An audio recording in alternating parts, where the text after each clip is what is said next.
Bonjour les amis et bienvenue. Bon, aujourd'hui, on va passer à ce qu'on appelle la littérature contemporaine. On a vu analyse de discours, littérature francophone, littérature comparée. Maintenant, bien aujourd'hui, il y a la littérature contemporaine. C'est un nouveau module, bien sûr, pour les licenciés qui ont passé première année de master. Bon, comme je disais tout à l'heure, ou bien la fois passée, on a parlé on a donné des éclairages, hein, un peu j'ai fait, j'ai présenté des vidéos où je montre, je montre, c'est-à-dire l'intitulé bien sûr du module, bien ce qu'il représente, les composants de ce module, et aussi euh, c'est-à-dire comment comprendre, c'est-à-dire le fonctionnement du module. Comment, comment se comporter, si on peut dire, avec le module, avec ce nouveau, je dirais, bon, c'est un nouveau concept. Le nouveau module, c'est un concept. Parce que, je disais tout à, bon, la fois passée, je disais que la majorité de, des cours ou bien des modules euh, en master sont incorporés avec ce que vous avez appris au préalable, ou bien préalable, euh, dans votre cursus de 3 ans. Euh, Puisqu'on est dans la littérature, vous trouvez uniquement, c'est pas uniquement, pardon, vous trouvez des choses qui sont un peu techniques, qui sont un peu littéraires, mais la plupart sont je dirais des composants littéraires, purement littéraires. Euh, Par exemple, je vous donne l'exemple de la littérature comparée, comme j'ai expliqué dans la précédente vidéo. Euh, Trouver des choses que vous avez appris auparavant. La littérature contemporaine, bon, c'est une littérature, bon, contemporaine, d'accord, par rapport aux écrivains qui représentent cette période contemporaine. Mais vous savez bien que ça ne veut pas dire contemporaine, c'est de négliger, hein, d'exclure, euh, par exemple, le Moyen Âge, et d'exclure la Renaissance. Hein. Alors, Lisa, moi je conseille nos amis de toujours garder ce que vous avez appris pendant votre cursus de 3 ans, parce que c'est très important. Les noms des écrivains, leur œuvre avec leur titre, et aussi si vous avez lu bien sûr, je donne par exemple Madame Bovary de Flaubert, il n'est pas considéré comme classique. Non, c'est pas du classique, c'est la période 19e siècle et il est même traité dans la période contemporaine où vous trouvez des questions, des fois on a des questions, des extraits de Madame Bovary sur l'œuvre ou bien sur l'auteur.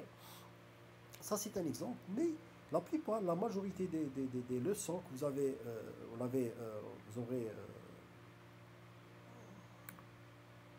pendant cette année, il se focalise, hein, se focalise sur des écrivains qui écrivent aujourd'hui, bien qu'ils sont décédés et leur œuvre a été publiée en titre posthume, soit une période bien, je dirais, déterminée.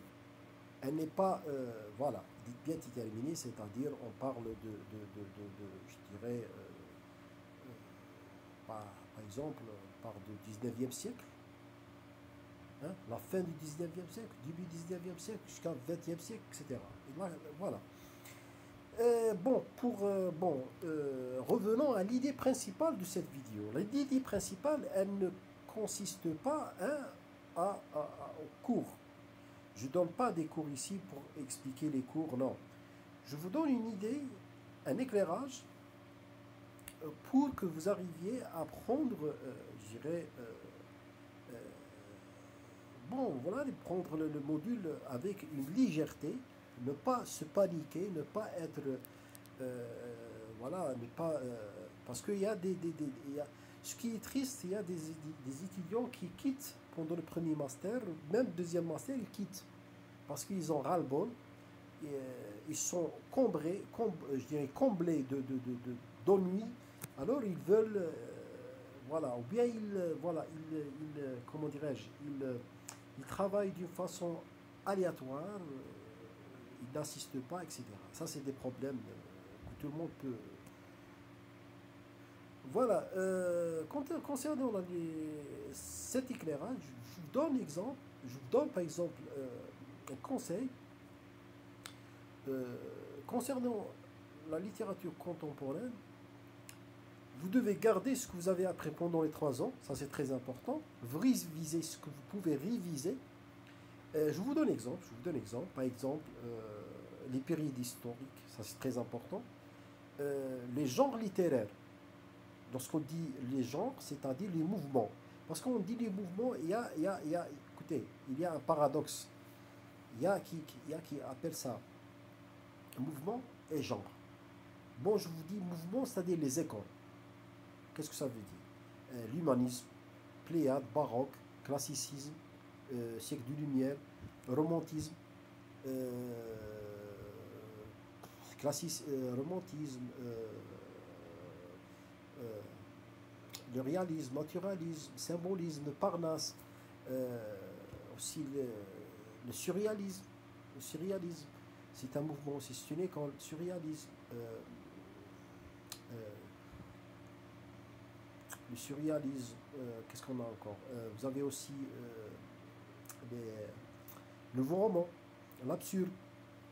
Vous devez connaître, mémoriser l'enchaînement des écoles, c'est très important, avec quelques écrivains, quelques œuvres que bien sûr vous devez être, c'est-à-dire vous avez lu auparavant pour que vous pouviez, je dirais, exprimer et vous donner des exemples. Parce que c'est pas lire des titres, c'est pas quelque chose qui est... Non, vous devez connaître le mouvement avec ses écrivains, avec vous connaissez la définition, ce qui s'est passé, les écrivains, ce qui était contre, la comparaison, la situation politique, ce qui règne, par exemple, je vous donne l'exemple de l'humanisme, ce qui régnait pendant l'humanisme et le baroque et le classicisme, c'est François Ier. Le classicisme, c'est, par exemple, je vous donne exemple, c'est Louis XIV, par exemple, et ainsi de suite. Parce que c'est très important d'incorporer littérature, politique,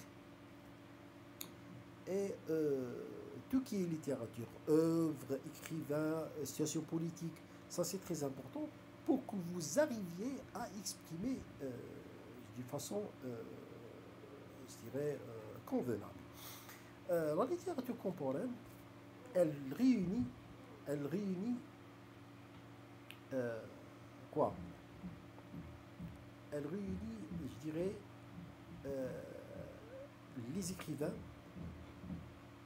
les périodes, ou bien les mouvements littéraires, les périodes, la situation politique, les drames, les conflits, par exemple, des situations apparentes, comme l'affaire Dreyfus, ça c'est une affaire qui était pendant, bien sûr, le XXe siècle, bien début du XXe siècle.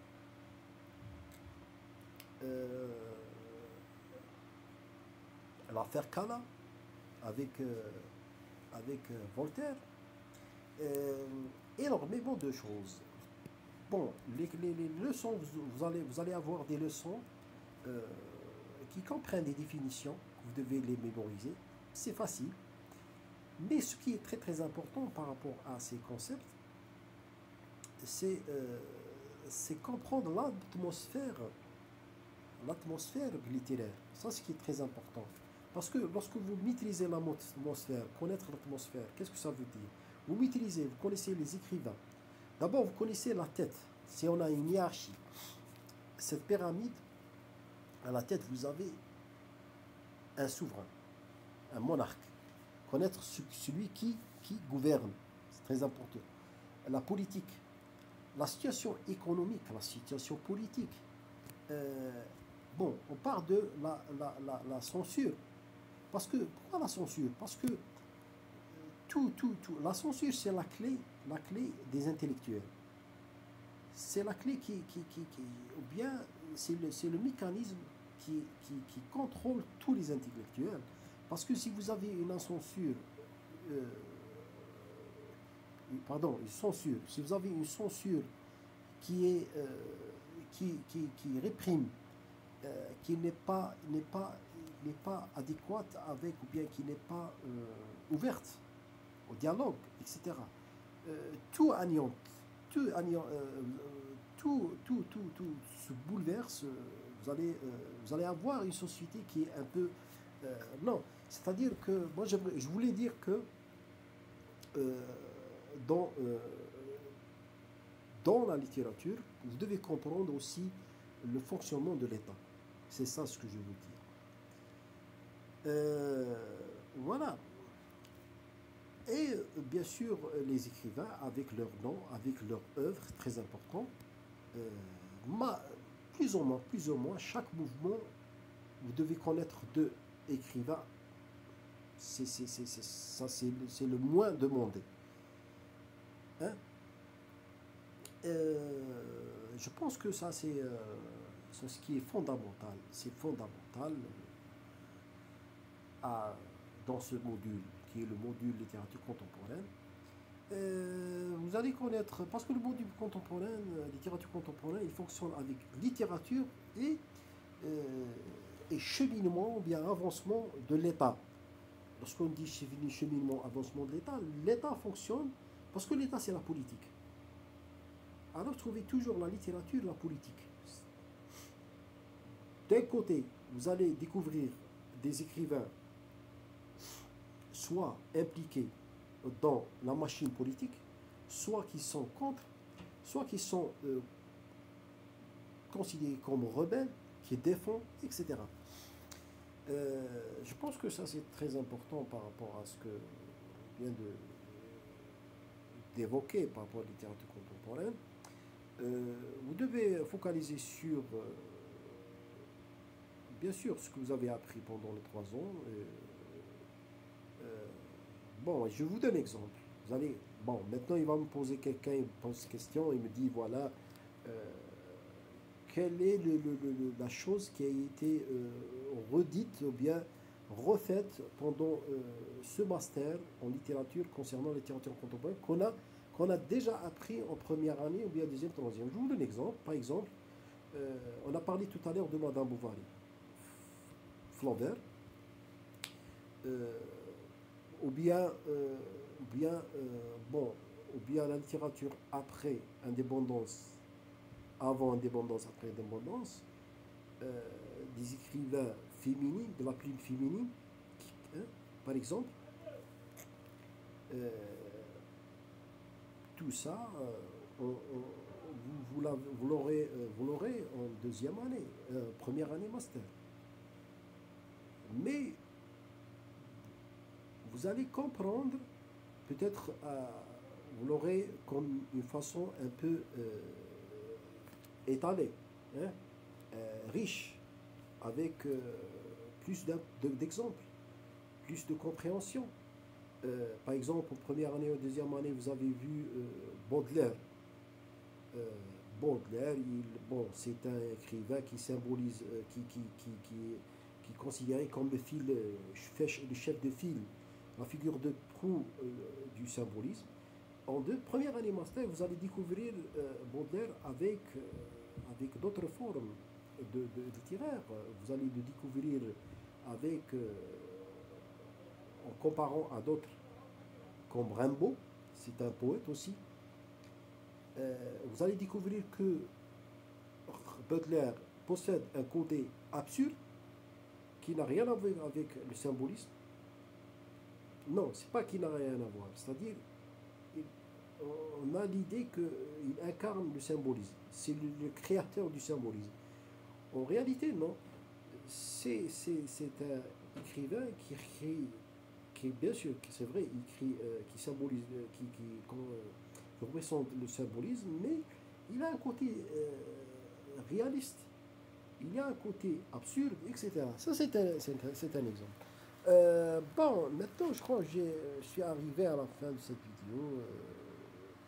Je vous dis merci et à la prochaine.